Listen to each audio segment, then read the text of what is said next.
here's a good question. My biggest barrier to thinking I need a huge discount no matter what on every deal. If someone's asking 200K and the ARV is 350.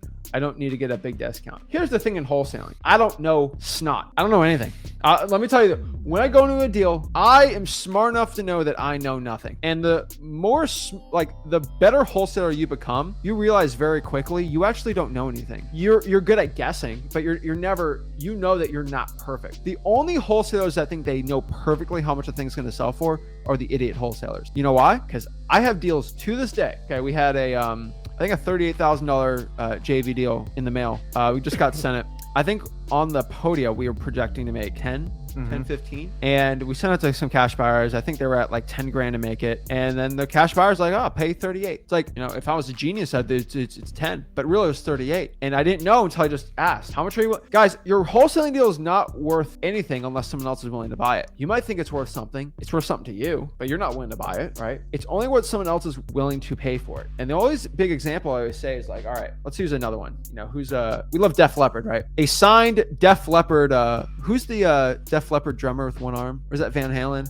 I forgot his name. You gotta go your mother on that. He's pretty cool. Def Leppard. He's cool, right? Like he's amazing talent, right? Yeah. One arm. If he signed a Def Leppard album from the 80s, a Def Leppard fan would probably pay $100 for it. Let's talk about my sister. Actually, she likes Def Leppard. I go to the average TikTok kid that's like 15 years old. You know who Def Leppard is? I love Def. Okay. You blast in the car all the time as a kid. All right. So if I go to a 15-year-old kid that only does TikTok and they have a 5-second attention span, they don't know what Def Leppard is. Yeah. How much are they willing to buy that for? They'll give me $1 for it, maybe, right? But I thought it was worth 100. It's worth $1 to that buyer. It's worth 100 for this buyer. So now I know it's in between this and this. So the thing you got to understand is what your deal is worth is what someone's willing to pay for it. And a lot of people think that it's exactly worth this amount. It's not. Never is. It's hilarious because Pawn Stars, it's like when they get the expert and the expert says it's worth 100. Yeah. Hey, expert, are you going to pay 100 for it? No, I'll never pay 100 for this thing. And they buy. You notice how that influences the seller's decision? Yeah. So it's worth 100. He said, give me $10 for it. Now he says it's 100. Now he wants 110. That's how real estate goes, by the way. If a realtor tells you it's worth 250, then they want 300. And so it's like a big game. So all you got to do is find people that will take a decent discount, a healthy discount, and move forward, because you never know. And if you want an exact number, you got to become a realtor, because they spend hours, if not days, weeks trying to come up with a perfect number. Are not buyers. And then what do? They overprice it. Always overprice to play the game. And then we're known as wholesalers, we underprice it. So that's why we teach you the little known trick, go for no. It just saves you a lot of time and energy, because most of you guys are chasing people on retail values. Some of your FSBOs buyers, when they list it for 200 and you get it under contract for 100, you think you hit it out of the park, and you find out it's worth 70. Yeah. Because you just fell into the ultimate buyer's trap. So you've got to just, ARVs, a quick glance, this is roughly what it's worth. And then you use that as kind of a snuff test if they're motivated or not. That's it. You cannot let the end seller or the realtor set the ARV, because they know they're going to hit down, and that's how they play the game in real estate. And let me share this too. Realtors will overprice it because they know what it's worth, and they'll put it for above that to see if someone's going to bite or get below that, right? Yeah. They just squeeze the most out of the deal. Pretty smart. The thing about wholesaling is like getting the deal. I hate to say this, but your seller does not care what your ARV formula is. Your seller does not care what the repair costs are. Your seller does not care about any of that stuff. Your seller only cares about one thing, and that's what they should care about. How much you're going to offer me for my house for cash. Either I'm okay with it or I'm not. Yeah. The seller already has a price in their head. Our job is not to convince somebody to go down in price. Now, there's some deals where I do that, obviously, but now I was breaking down it. I had an hour-and-a-half appointment recorded a while back for training and acquisitions manager, and we went break it. On that appointment, it was a full hour and a half. No, an hour, 46 minutes, start to finish with a pour and all that stuff. I got a $60,000 deal. I legit, okay, this is the funniest thing. I had to, on this appointment, convince the seller that they had to go down in price. And I got them down, I think 50 grand on price. You know why? Why? Because they thought the house was worth, I think 250 because the neighbor's house sold for 250, and that's how they based it. So now that I know they sit on a throne of lies and their foundation sucks, all I have to do is just take one card off of it, and it falls down there back on my price. You just use the Will Ferrell quote. Of course course, I love Will Ferrell. But because he's sitting on his throne of lies.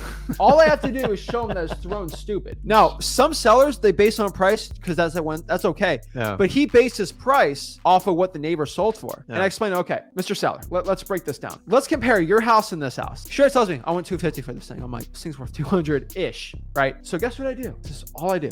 I say, okay, what's the neighbor's house? Let's look it up online together. Okay, we pop it up. This house is 2,000 square feet. What's your square footage? 1,200. That's different, right? Yeah. I'm acting stupid. Like, you know, let me give you 250. Let's just make sure they're both the same. Literally have this recording. Like, okay, this is, do you see how there's 800 less square feet? Oh, I didn't know that. It's sold for 250. That's what, okay. This is a brand new metal roof. You have a shingle roof that's 20 years old that's leaking. Huh. Okay. This has a pool. Do you have a pool? No. How much would it cost for me to put in a pool? And I'm like, okay, it'll cost me this.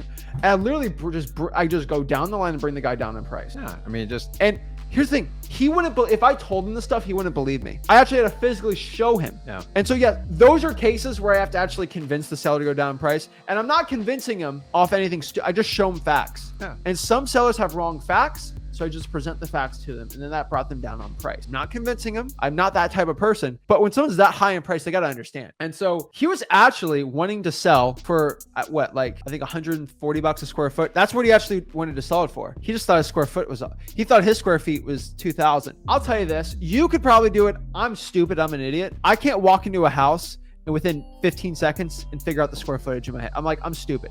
I gotta I'm pretty good about that. You're pretty good about it. I'm like, but a 1,400 square foot house and a 2,000, I can kind of tell, but I'm not exact on it. I have to look up the numbers. I to this day, I'm that much of an idiot with that kind of stuff. But I have the facts, so I have to realize it. And so most sellers, it's crazy. So what you understand is we're not here to convince someone. Maybe you do it on that end. But the thing is, 90% of my wholesaling deals, I lock it up for the lowest I can. And then from there, I give a high price, just roughly like a realtor, to a cash buyer and see where they're at. Yeah. And guess what? If the realtor says no to me, this is the one thing wholesalers do wrong. I said to the realtor, why? I asked him, why did he say no? No wholesaler does this anymore. Yeah. It breaks my heart. Ask your cash buyer, why didn't you want to buy it for? Most wholesalers are like, oh, he's just an idiot. He's going to buy this great deal. No, ask them why they're not buying that deal. There's a reason. Cash buyers are smart people. They buy it to either rent it out, money, or they flip it for a profit, money. It's all about money with them. It's not because they're not buying it for sentimental value. And so you ask them why, they'll give you a money reason. Most of the time, number one, it's just too much work for me, which is a money thing and a time thing, or you just have the deal locked up for too high. And when 2 cash buyers tell me that, I don't care. But when 5 tell me that, I know something's up. It's kind of like, this is kind of a funny example, but like, do you guys ever have a crazy friend? Like a legit crazy friend? I have some crazy friends right here. And it's like, they think they're normal, right? And when someone calls them crazy, they're like, how dare you call me crazy? But when 5 people call them crazy, yeah, it's like, oh, I guess I might be crazy. And so that's the thing about cash buyers. I'm not crazy on my price if one person says I'm overpriced or 2. But when 5 or 6 say I'm overpriced, I got to start looking at the mirror now, right? You just got to look at the data. Like, you can't take it personally, just kind of move on. And guys, I see a lot of people comment, I'm working with a realtor and stuff. A conversation with a realtor is completely different with a motivated seller. There's only one angle to go at a realtor: to get rid of a problem of like a stale listing they have and get them their commissions. If you just focus on those 2 things, but you got to be a legit buyer and you can't do the normal things you do on off-market property. So I see a lot of comments just telling you have to go after their commissions, get them paid, and you got to end their pain on the listing. If you can do that, you got a shot at it, but you have to have usually some sort of funding source. So yeah, guys, don't be overcomplicating the ARV repair. And the last thing I want to talk about is your cash buyers. Here's the thing: when you come up with your formula for your MAO, it's stupid. Because just lock it up for the lowest you can and then see what a cash buyer can. Of course, you want to be in a range. I'm always at a range. But the thing is, you can't be. If you put that time into actually trying to build a rapport with the seller, it'd be way better. Mm-hmm. And so the thing is, I get all these wholesalers are like, I calculated the repair cost at this, and I did this, and I did my comps at this, and you spent 45 minutes doing it. Here's the thing: your cash buyer doesn't care what your ARV is. They don't care what your MAO is. They don't care about the repair costs because they do it all themselves. Yeah. And their formula is completely different than yours. And so that is the thing. And so because they're doing it differently, just lock it up for the lowest price you can. That's where you want to put most of your focus on. And once you put your focus on that, not getting the MAO, but the LAO. So we've coined this when we talked about forever. Stop focusing on the MAO. Focus on the LAO, the least allowable offer, because that's where you're going to go from on the MAO if they say no. So here's the thing. You're done. When you get your real estate deal and you're That's what trying to realtors make, do. if I'm trying to make $50,000 on a wholesaling deal and I locked it up for, let's say 150 grand and I want to sell it for 200, what's an easier way to make that 50 grand? By convincing a cash buyer to go up on their price and trying to show them data and show them why they're stupid and wrong. Real estate's got a lot of ego. You know, people like to be right. Or why don't I just lock up the deal for $20,000 less? So if a cash buyer wants to pay me 30 grand on a deal for the assignment, what's easier? Getting the seller down by 20 grand by building more rapport, or by trying to tell the cash buyer he needs to go up 20 grand and try to convince him? You're right. The answer to it. So focus on the LAO. Guys, go to freewholesaling.com. It's all there. I will let you know, nobody else in the wholesaling industry talks about this stuff. And the last tip, guys, is on your cash buyer, especially if you're new, you get all excited, you get your first cash buyer, you think you got a great deal, and he or she just trashes you. It's a piece of junk. It'll never work, blah, blah, blah. Please don't take one cash buyer and let them destroy your entire business. No. A lot of them have their own agenda and they just think they're beating you down and they know you're inexperienced. Now, if 5 or 6 say it, heed the warning, but never I've had one person completely trash me. I go, oh my God, what am I going to do? This is bad. And then I called 2 or 3 other and I had it sold quickly, and only to find out that person was just trying to knock me down 50K. So let me give you one example. So we have a deal right now. We bought it for, I think, 205. We bought it for 205 and we put 15 grand into it, and we're selling it under contract for 288 or something like that. 285. Yeah. So it's a good flip. I'm trying to get rough numbers, not trying to get the exact numbers, but like it's a good amount. Okay, we're gonna make what, 60, 70, like it ain't a bad amount on a flip, right? Like, hey. We don't talk about all the flips we do. We don't talk about all the deals we do, but this is a good flip for us. Okay. We had one person, because we list on the market, one realtor offered it to buy it for 220. Guess what? We sold it. We had it on the contract for 280, 285 or something like that. So one realtor thinks it's worth 220.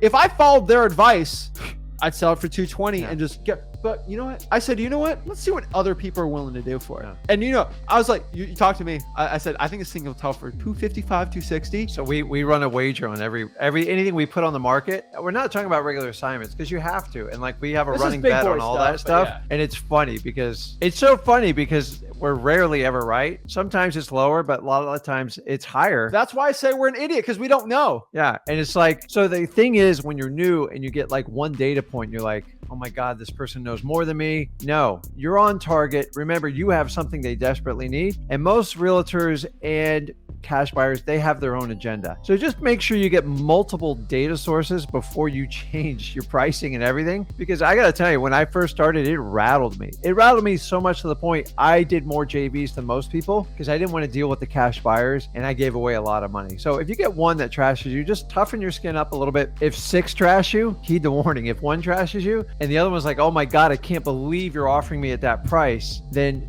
understand, do not let one person define your business plan. You've put in the hard work. You have something they need. You only need one. You don't need consensus of everybody, but go past one. So many guys go, I reached out to one cash buyer. I'm like, usually, and by the way, usually the first cash buyer is the one that beats you up the most. I don't know why it is, but it's just the truth. And so just understand that what your deal is worth is what someone else is willing to pay.